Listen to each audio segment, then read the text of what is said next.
What if the cost of keeping your dignity was losing everything else? This isn't just the story of a woman betrayed by love.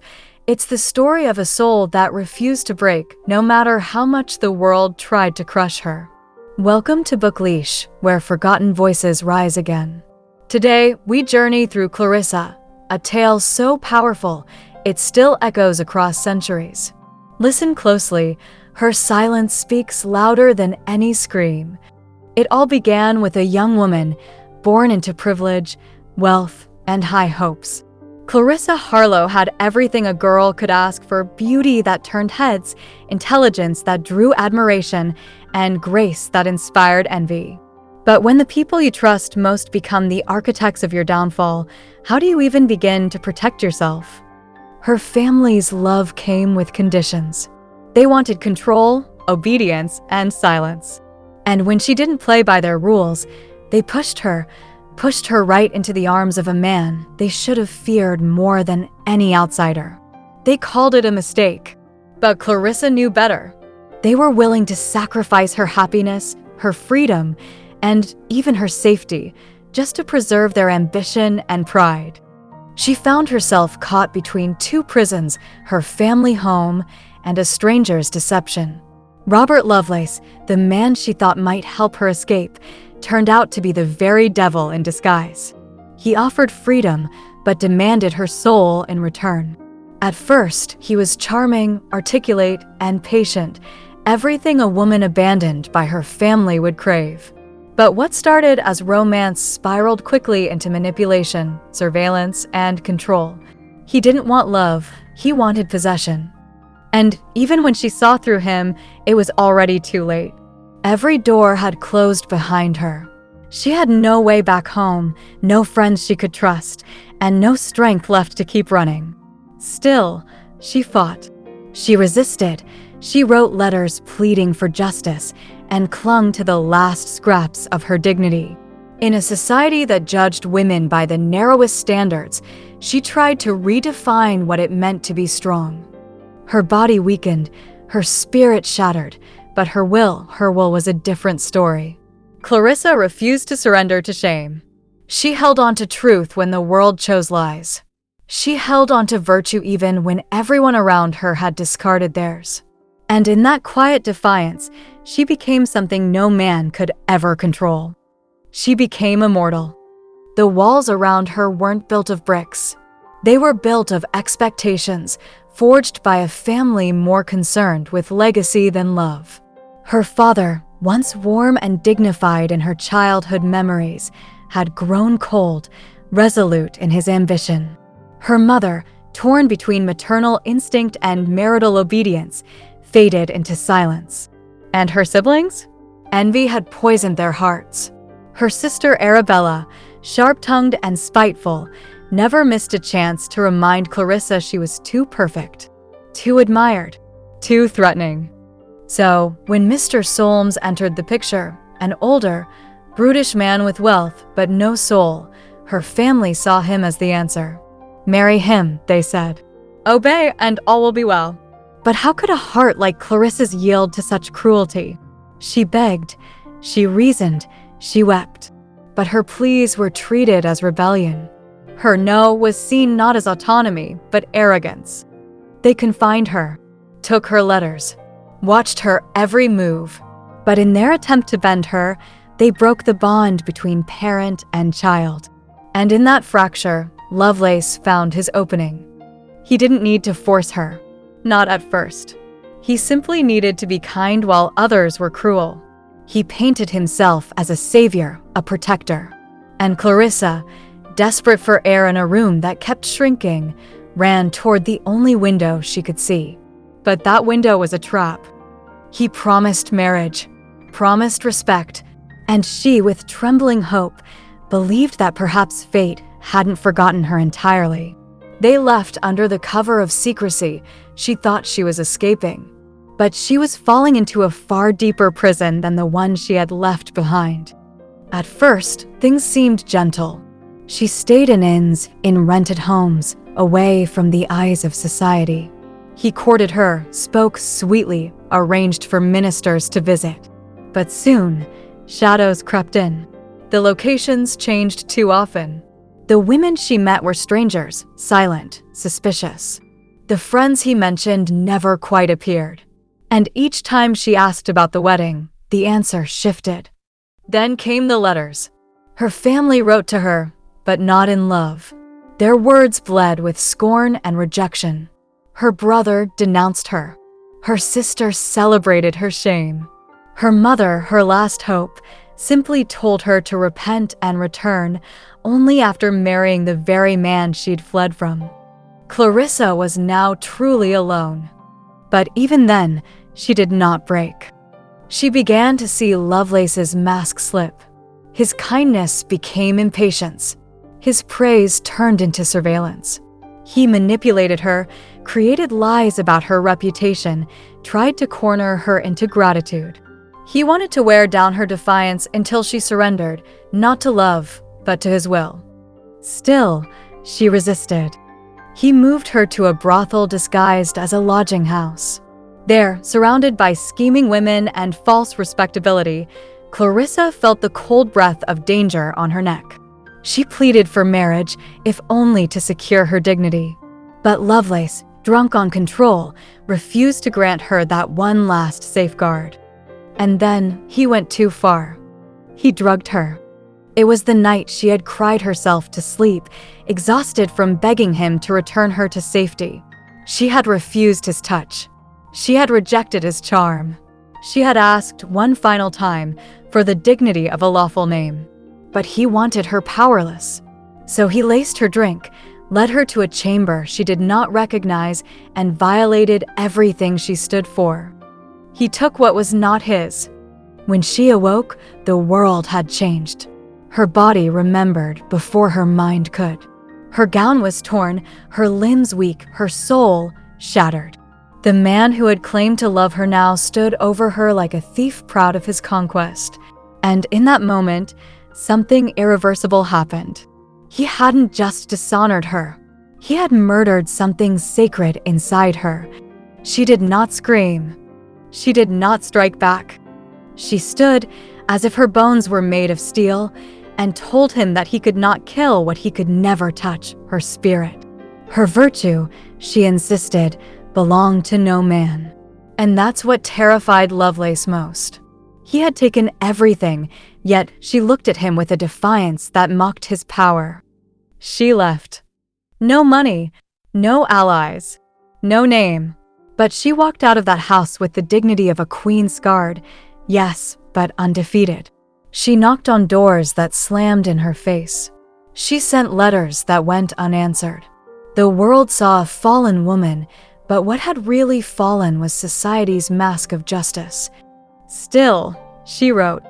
She wrote of everything, of the betrayal, the violence, the loneliness. Her words became fire. She did not hide her pain. She exposed it. And in those letters, she did not ask for sympathy. She demanded truth. Her health, however, was fading. Her body, already frail from months of emotional assault, began to surrender. But even as her hands trembled, she penned her story. And slowly, as those letters circulated, people began to see not a ruined girl, but a warrior in white. Eventually, she found sanctuary in the home of a kind family. They saw her not as disgraced, but as dignified. She was offered care, space, and finally peace. But she had one more battle left. Lovelace tried again. He wrote to her, sent gifts, promised marriage. He tried to paint himself as repentant, but she saw through it all. She refused to legitimize a man who had torn her apart. She told him clearly she would rather die with honor than live as his wife. And then, slowly, she began to prepare for death not as an escape, but as a final act of control. Her final days were not marked by fear, they were marked by grace. She wore white, not as a symbol of purity claimed by others, but as a quiet protest of everything they tried to take from her. Her room, once a prison, became a sanctuary. She arranged her papers, signed her letters, forgave those who never asked, and made peace with the silence that would soon follow. Visitors came, some out of pity, some out of guilt. Even her family began to stir with regret. But she did not bend to their belated remorse. When her mother's letter finally arrived, soft, sorrowful, apologizing for not having protected her daughter sooner, Clarissa wept. Not because she wanted to go home, but because it had taken her impending death to be heard. Lovelace, enraged by her refusal to surrender, even in illness, came one final time. He believed, perhaps, that seeing her so frail would rekindle his control. But when he looked into her face, he didn't find weakness. He found a calm he could never touch. She had already won a war he didn't understand. She didn't curse him. She didn't scream. She simply looked at him and said that God would be her avenger now. He left, haunted by a strength he couldn't break. Her cousin, Colonel Morden, returned from abroad and was devastated to learn of all that had happened. A man of honor, he sought justice not out of vengeance, but out of duty. He confronted Lovelace, challenged him, and ultimately struck him down in a duel. Lovelace, for all his manipulation and pride, died not as a gentleman, but as a villain undone by his own cowardice.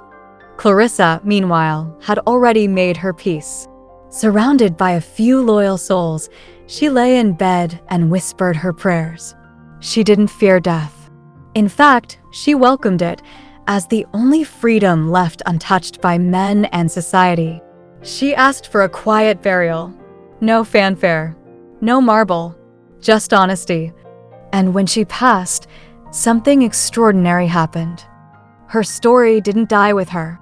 The letters she wrote, the testimonies she left behind, circulated like wildfire. People read them in silence. Some cried. Some couldn't look away. Because through them, Clarissa spoke louder in death than anyone had dared in life.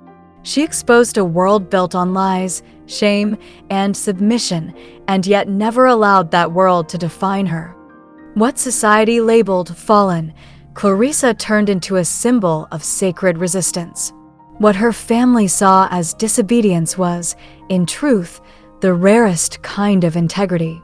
She chose pain over compromise, truth over illusion, dignity over safety. And in doing so, she became immortal.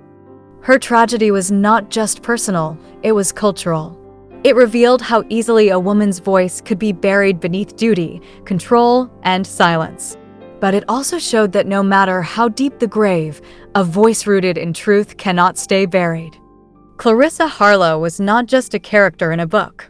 She was a mirror, one that dared to reflect the cruelty behind courtesy, the violence behind virtue, and the courage required to be truly free. And even now, centuries later, her voice still echoes. Because when a woman refuses to be owned, even by love, she becomes unforgettable.